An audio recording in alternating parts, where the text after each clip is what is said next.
있는 대로 그 창세기 10장 말씀을 한번 열어보도록 하겠습니다.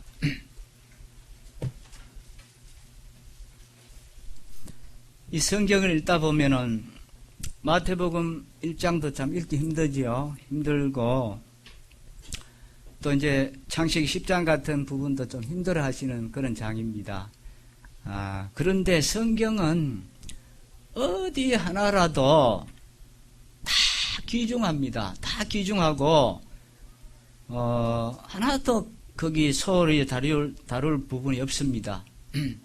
그만큼 성경은 참 위대한 책이죠. 그래서 이 성경이 어떤 사람들은 이것은 이스라엘의 역사만 기록되어 있다 이렇게 말하는 사람들이 많이 있습니다. 그런 사람들에게 오늘 읽었는 이 말씀은 확실하게 그 생각을 꺾어줄 수 있는 그런 말씀이 됩니다.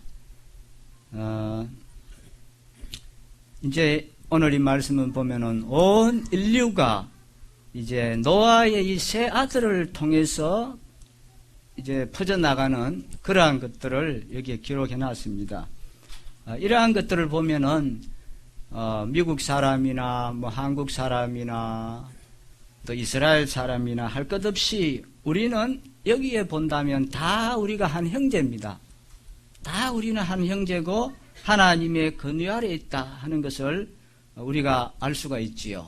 그래서 사도 바울은 이제 전도를 하다가 아덴이라고 하는 곳에 가니까 얼마나 신들이 많은지 어떤 신을 섬기고 또 무슨 신도 섬기고 근데 한 군데 가다 보니까 알지 못하게라고 하는 신이라 도대체 이 신은 신인데 뭐 무슨 신인지 몰라서 알지 못하게 하는 신이다 하는 그 이름 앞에서 또 절을 하고 우상으로 이제 섬기는 걸 보면서 바울이 그런 이야기를 했습니다.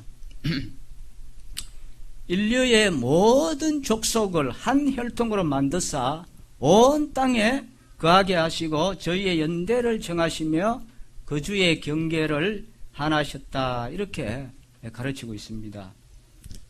이 창세기 5장에서도 보면 이제 그 사람의 이름들이 많이 나오지요. 누구는 몇 세까지 살고 죽었더라. 누구는 몇 세까지 살고 죽었더라 하는 그런 이름들이 많이 나오는데 이 성경에는 이렇게 사람의 이름들이 많이 기록된 장들이 들어들어 있습니다. 들어들어 있는데 이것이 우리 기독교 신앙의 위대함입니다. 이것이 기독교 신앙의 위대함과 성경의 위대함이에요. 기독교 신앙은 이것은 역사적으로 증명되는 것입니다. 역사적으로 증명되는 것이요. 여기 이름, 지명 다 찾아보세요. 다 역사적으로 다 기록이 다 되어 있습니다. 역사적이고 또 지리적인 그런 신앙입니다. 불교나 어떤 다른 경전에는 이런 지명과 이름이 없어요. 왜 없습니까? 그것은 역사적인 사실이 아니기 때문에 그렇습니다. 인간의 어떤 철학을 강조하지만 그러나 이 성경의 이름들은 이 성경의 이 역사성을 확실하게 보여주는 그런 것이라는 것입니다. 또 신화나 사람이 만들어낸 이야기가 아니다. 확실한 사건이고 확실한 사실에 근거한다는 것입니다. 그래서 우리는 그 애매한 어떤 구절이나 또 사람 이름이 나오고 족보 이야기 나오면은 좀 힘들어할 수도 있지만 그렇지 않습니다. 거기에도 하나님이 우리에게 주시는 놀라운 영양분이 있다는 것을 기억하시고 앞으로 지명이나 이름 나오시면은 찾아보십시오. 그 성경 사전 같은 거 찾아보면서도 한번 찾아보십시오. 거기에 참 훌륭한 영양분이 들어있다는 것을 알 수 있습니다. 오늘 여기 이제 말씀에서 노아의 이제 자손들이 홍수 이후에 이제 홍수 전에 다 심판했지요. 아담 이후로 이제 많은 사람이 살았습니다. 그죠? 930살, 900살, 막 이래 살았고 자녀를 낳았으니까 인구가 얼마나 많았겠습니까? 그래서 노아 홍수 때의 인구만 해도 굉장히 많았다고 합니다. 뭐 어떤 분은 지금 우리 시대에 한 인구 정도도 안 되겠나 할 정도로 그렇게 많았다고 했는데 이제 심판으로 죄악으로 말미암아서 이제 심판으로 다 죽임을 당했습니다. 그런데 이제 노아 그 가족 8명만 배 안에 들어가서 살았습니다. 그래서 이제 그 자녀들 세 아들 통해서 이제 이 자녀가 인류에 이제 퍼지게 되었습니다. 그래서 우리가 세계사를 연구해보고 또 인류학을 연구해보면은 그 사람들의 그 종족, 우리 한국은 우랄 알테아르계에 속해 있다 이렇게 우리가 배웠잖아요. 그것처럼 다 그 종족 그것을 이제 구분해서 나눠보면은 이 창세기 10장하고 아주 비슷한 것을 볼 수가 있습니다. 문자적으로 그대로 딱 떨어지지는 않지만 그러나 대체적인 그 흐름이 창세기 10장에 있는 모습하고 거의 비슷한 것을 볼 수가 있습니다. 그래서 지금 이 세계에는 어떤 인종들이 살고 있습니까? 백인이 있고 또 항인, 또 흑인, 크게는 이렇게 세 파로 이제 이루어졌다고 볼 수 있죠. 이 백인은 아리아인 계통이다 이렇게 이야기하는데 이 성경에서 말하는 것은 바로 이 야벳 계통, 야벳 계통이 바로 이 백인입니다. 이 야벳이 백인족으로서 대체로 이 사람들은 유럽 일대를 그쪽으로 퍼져나갔습니다. 유럽 일대 쪽으로 퍼져나갔습니다. 그래서 지금의 이 서양 문화를 만들어내는 족속이 바로 이 야벳 족속입니다. 야벳 족속에서 그랬습니다. 그 다음에 이 함 자손은 이제 대체로 보면 이 아프리카 지역의 흑인종을 이루었습니다. 흑인종. 그리고 셈 자손이 있죠. 셈 자손들은 바로 이제 유대인들을 포함해서 우리 한국도 포함해서 이제 동양에 분포되어 있습니다. 물론 그 중에도 또 보면은 예외가 있어요. 다 그렇게 딱 떨어지는 건 아니고 예외가 있는데 이제 한 예를 들어 보면은 인도 있잖아, 그죠? 인도 나라, 인도 사람은 어떻습니까? 인도 사람은 얼굴이 검고 또 동양 지역에 있지만 그 사람들을 잘 보면요, 이 골격이 이게 저기 보면 우리 동양인의 골격이 아닙니다. 그 사람들이 골격을 보면은 이 백인들의 골격을 가지고 있어요. 그렇게 백인들의 골격을 가지고 있는데 이 백인들이 이제 그곳에 오래 살면서 그 이제 태양 아래에서 이제 햇볕에 그 많이 끌리고 해서 얼굴이 검어지고 흑인처럼 보이지만 인도 사람을 잘 보면 이 모발 있잖아, 그죠? 이 머리 모발이라든지 어떤 이 코의 선이라든지 또 어떤 이 가슴의 털이라든지 이런 걸 보면은 그 이 아리아인 계통, 이 야벳 계통에 있다는 것을 볼 수가 있어요. 이제 그 나라 이제 빼고는 대체적으로 이제 야벳 계통은 이 유럽으로 퍼져나갔습니다. 그리고 셈 자손은 이제 동양으로 퍼져갔습니다. 동양으로 퍼져갔고 이제 함 자손은 이제 아프리카로 이제 건너갔다고 볼 수가 있어요. 이제 첫 번째 우리가 살펴볼 이제 족속이 바로 이 야벳 자손인데 그게 이제 2절에서 5절까지 보면 나옵니다. 2절에서 이제 5절까지가 야벳 족속을 먼저 말하고 있습니다. 그런데 이제 노아의 아들의 그 순서는 이런 순서가 아니에요. 노아의 아들의 순서는 그 1절에 있는 것처럼 셈과 함과 야벳이다 이렇게 했잖아, 그죠? 그래서 노아 아들의 순서는 셈, 함, 야벳 이렇게 됩니다. 그래서 근데 이제 성경이 쭉 먼저 설명은 야벳부터 소개하고 있는데 이 야벳이라는 뜻은 확장하다 하는 그런 뜻입니다. 확장하다. 그래서 야벳 계통이 가장 복을 받았고 가장 왕성해서 왕성한 족속이 되었다는 것입니다. 왕성한 족속이 되었습니다. 야벳의 자손들의 이름이 이제 쭉 나와 있죠. 거기 한번 보십시오. 2절에 보시면 야벳의 아들은 고멜과 마곡과 마데와 야한과 두발과 메섹과 디라스요. 이제 이름이 쭉 나오는데 우리는 참 이게 이제 고대 이름이다 보니까 우리하고는 익숙하지 않지요. 익숙하지 않습니다. 그래서 여기에 나온 이름은 어느 족속인지 우리가 잘 모릅니다. 그런데 이제 여기 야안이라고 나오지요. 야안. 이 야안이라는 것은 바로 이 헬라인들입니다. 야안은 이 헬라인들입니다. 발칸 반도의 이 헬라인들을 이 야안이라고 했어요. 그리고 또 거기 보면 또 메섹이라고 나오지요. 예, 메섹은 이 러시아를 말합니다. 러시아. 한번 찾아보세요. 이 메섹은 러시아를 이야기하고 있어요. 또 그 아스그나스라고 나오죠.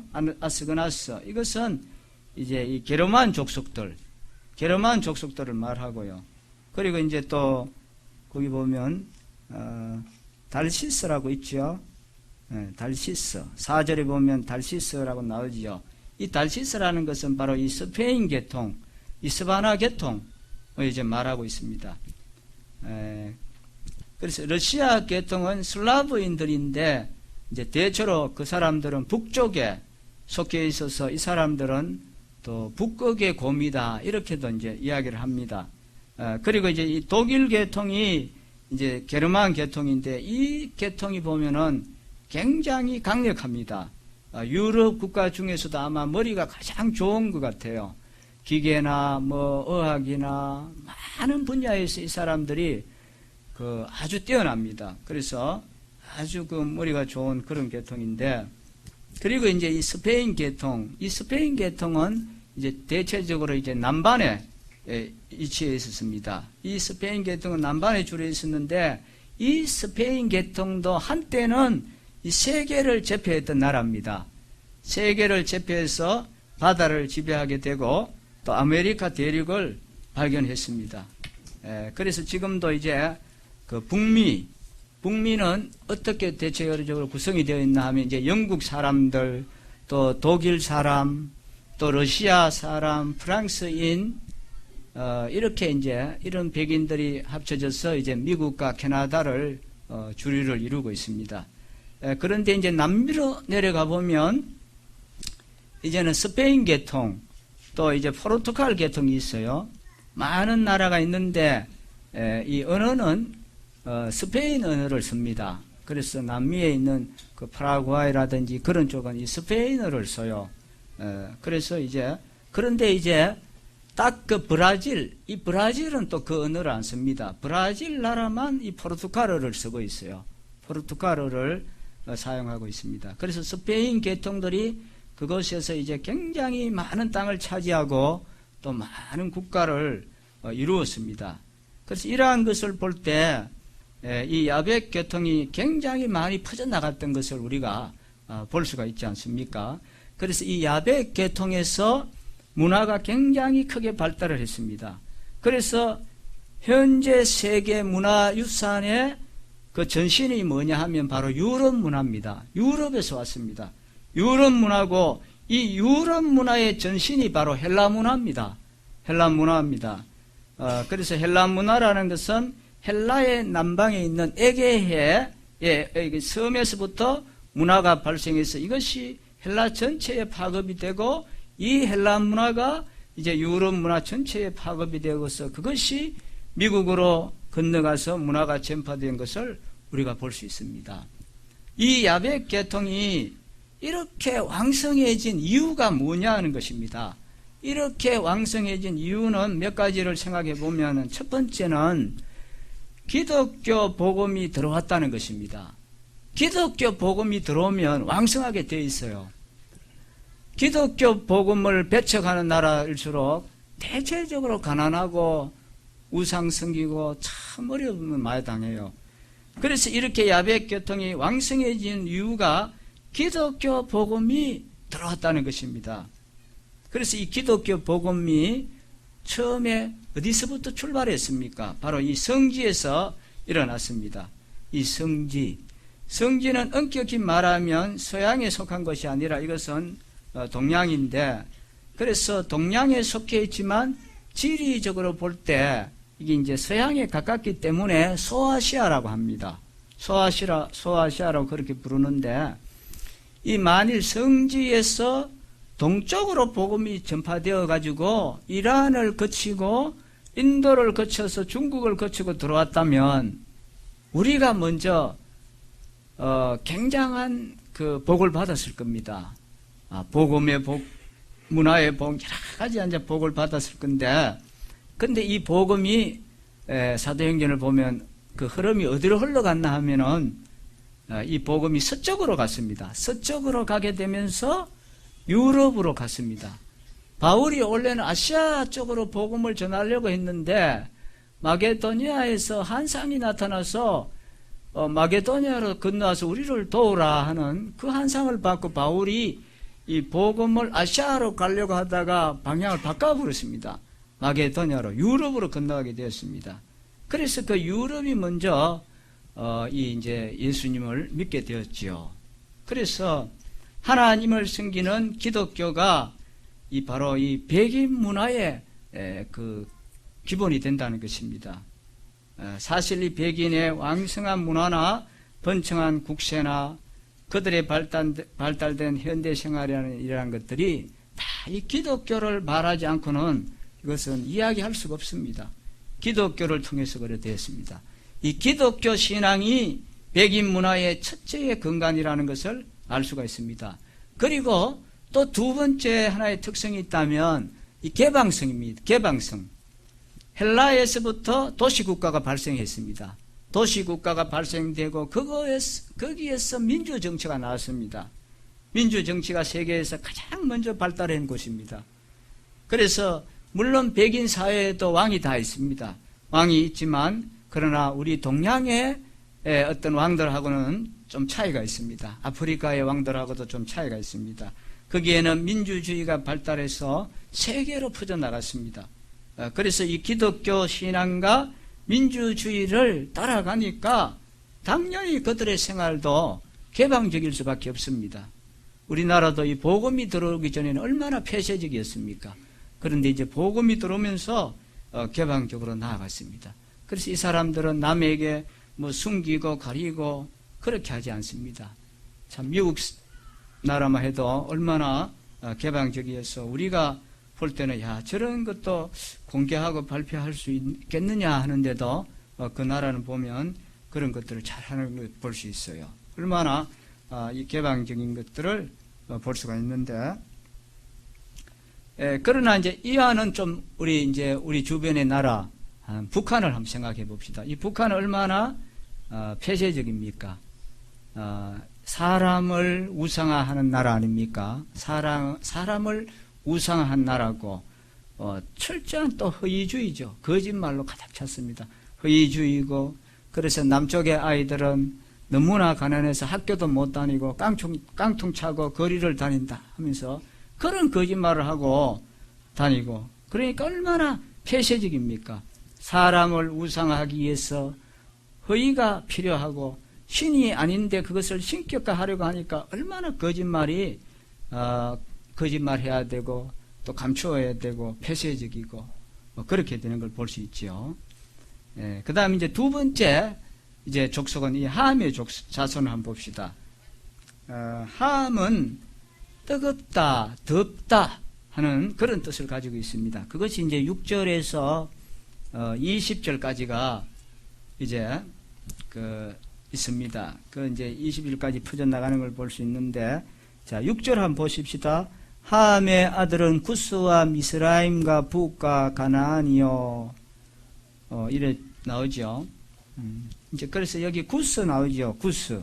이 구스는 지금의 이 에티오피아를 말합니다. 에티오피아. 그리고 요 또 미스라임이 있죠. 이 미스라임은 바로 애굽, 이집트를 이야기하고, 또 여기 이제 가나안도 나오죠. 이 가나안은 가나안 족속의 조상들이에요. 가나안 족속의 조상들, 이 성지 가나안 땅에 제일 먼저 거기에 자리 잡고 있었던 자들이 바로 이 함족입니다. 함족이 이제 거기 거하면서 그곳에 이제 함의 후손인 이 가나안 족속이 거하면서, 그래서 그 땅을 가나안이라 이렇게 불리는 거예요. 그래서 그 다음에 이제 함족이 물러가고 이제 셈족이 그걸 차지했지요. 셈족이 차지했습니다. 그리고 또 서바가 나오죠. 서바. 서바는 이 바벨론입니다. 바벨론. 그런데 지금의 바벨론은 셈파입니다. 셈파. 근데 이제 고대에는 함파가 거기에 살았다고 볼 수 있습니다. 그래서 함파가 먼저 그 땅을 지배했는데 이제 밀려났습니다. 밀려나서 어디로까지 갔느냐? 아프리카로 건너갔어요. 아프리카로 건너갔다는 것을 볼 수가 있는데, 그런데 이 함이 왜 이렇게 저주를 받았느냐? 그것은 이제 9장에서 그게 나와요.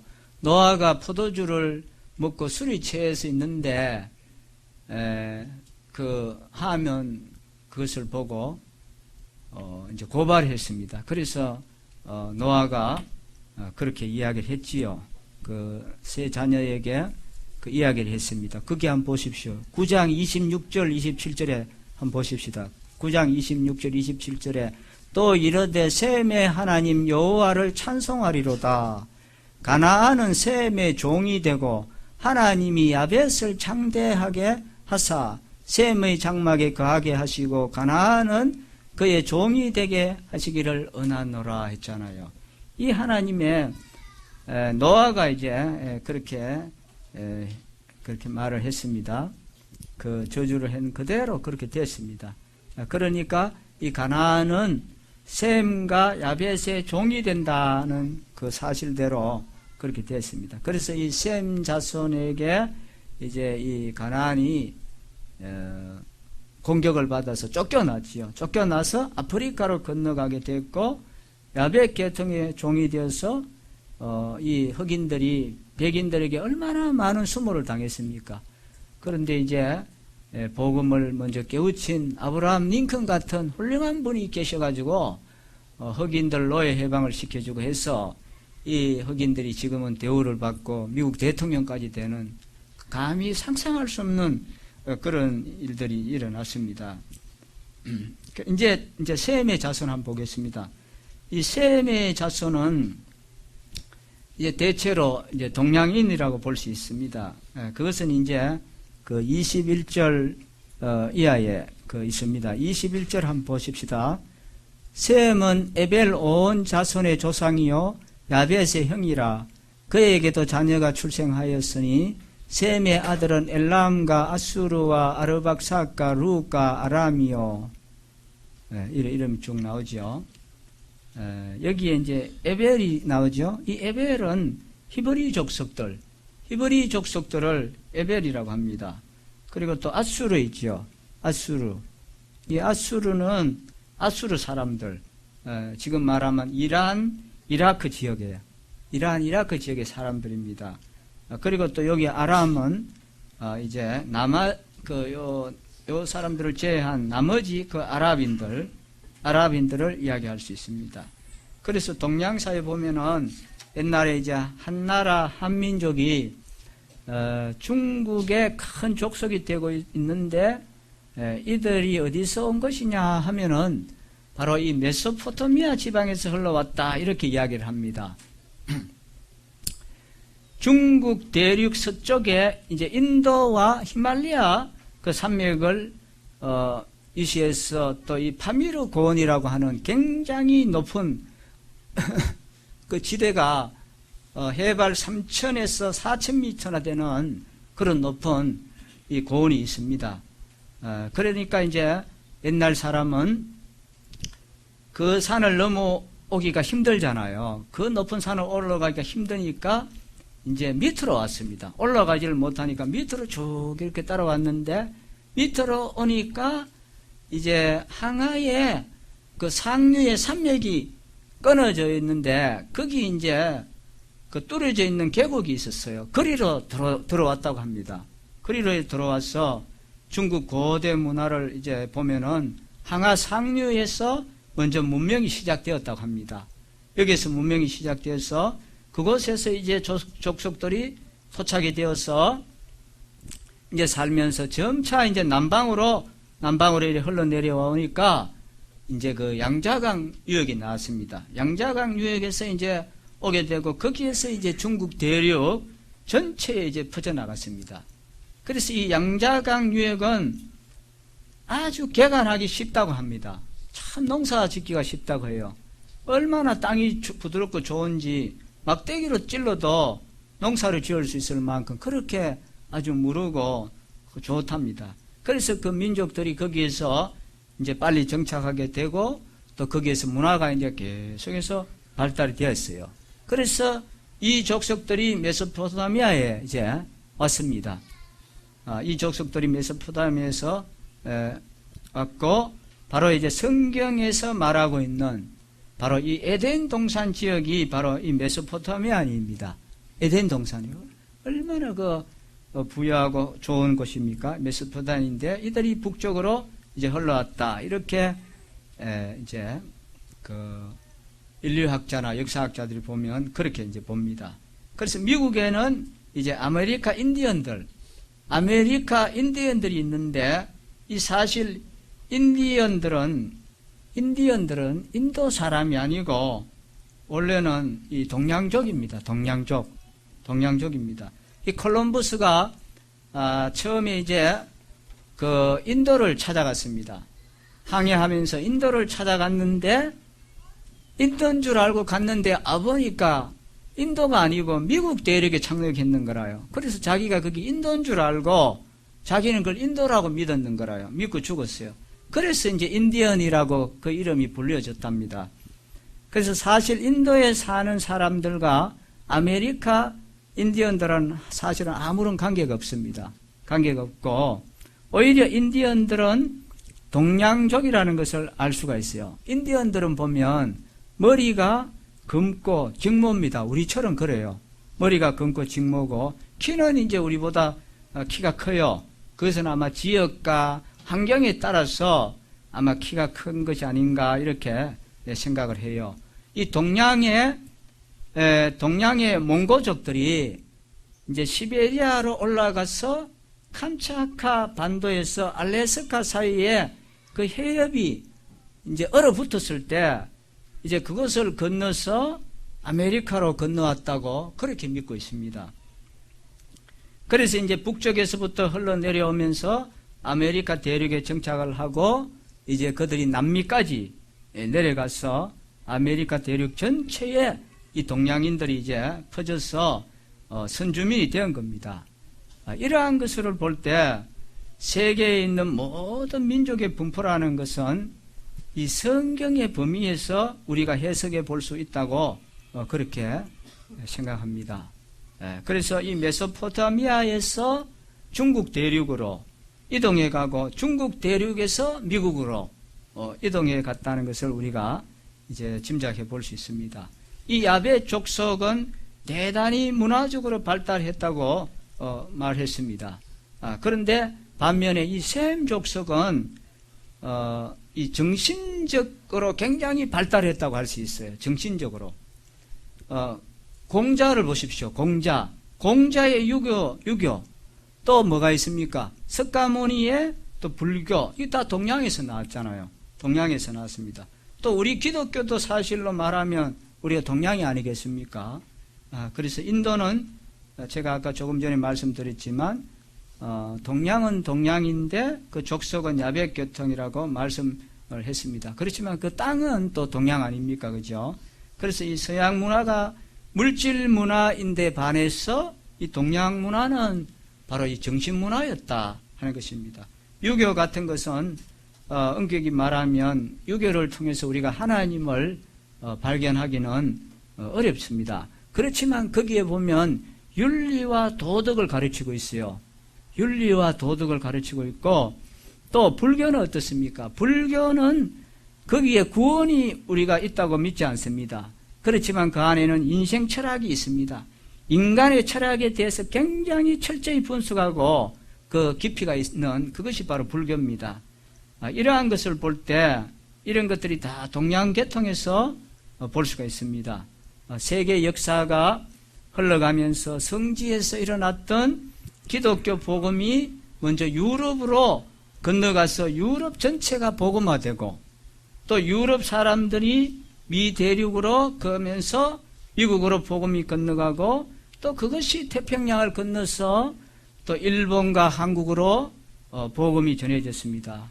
그래서 이 복음의 전파를 보면 지구를 계속해서 서쪽으로 돌아가고 있다 합니다. 서쪽으로. 그래서 어떤 분은 그런 이야기를 해요. 이 복음이 중국으로 해서 이제 이스라엘로 거리 가면 그게 마지막이 아니겠나. 지구 한 바퀴를 이제 다 종착하는 것이 아니겠나. 이렇게 또 성경학자들은 그렇게 보시는 분도 있습니다. 그러니까 우리 동양은 복음이 늦게 돌았다 보니까 늦게 이제 깨우친 그런 족속이 되겠습니다. 이 먼저 깨웠던 이 백인들의 세계가 한때는 정말 대단히 왕성했습니다. 그러나 지금은 어떻습니까?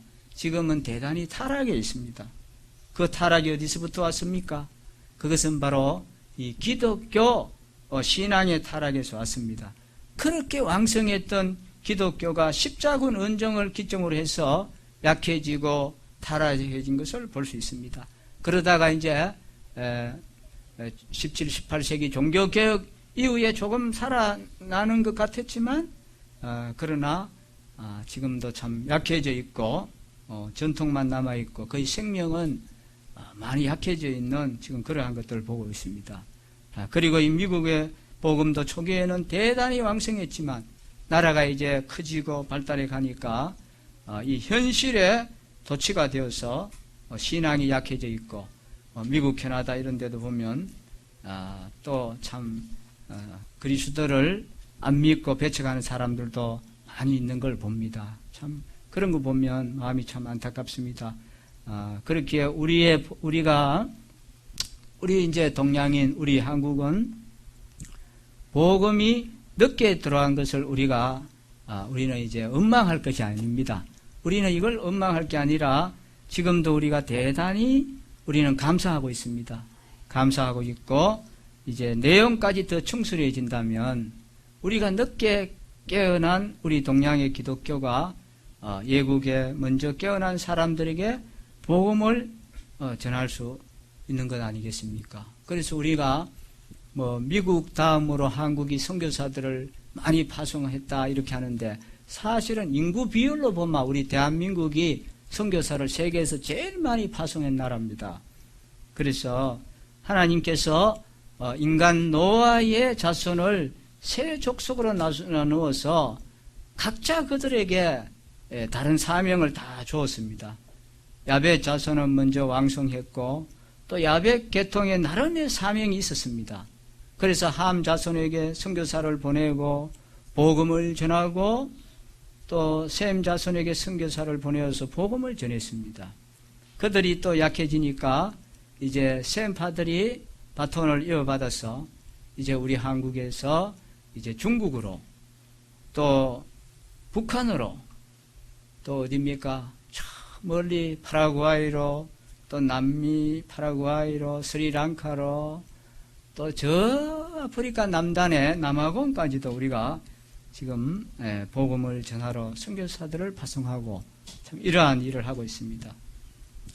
그래서 우리는 이제 우리가 앞서간 이 서양에 우리는 자극을 줍니다. 이제 이 복음이 역수출해야 됩니다. 역수출. 이제 복음에 앞서간 서양들에게 오히려 자극을 주고 이제 따라오는 함자손들 이러한 사람들에게 우리는 또 복음을 전해줘야 되겠지요. 그래서 지금은 다문화 시대 아닙니까? 지금 얼마나 이제 국제 결혼도 많습니다. 많고 참 이제는 국제 결혼이 그냥 아주 쉽게 우리가 이제 볼 수 있습니다. 그런 이제 관계인데 그래서 이제 우리의 이 시대적인 인종적인 사명이 이제 뭐냐 이런 것들을 우리가 한번 이제 우리가 생각해 봐야 되겠죠. 그래서 하나님은 참 신비한 역사 가운데서 이 노아의 자손들을 한 군데 모아놓지를 않았습니다. 다 흩어지게 했고 피부 색깔도 다르게 이렇게 나누어서 발달시킨 것을 봤습니다. 그래서 우리가 이제 그 뜻을 마음 가운데 생각하면서 우리 동양 사람들은 우리의 맡은 사명이 무엇인지 우리가 곰곰이 생각하고 그 사명의 충성을 우리는 다해야 한다고 생각을 합니다. 감사합니다.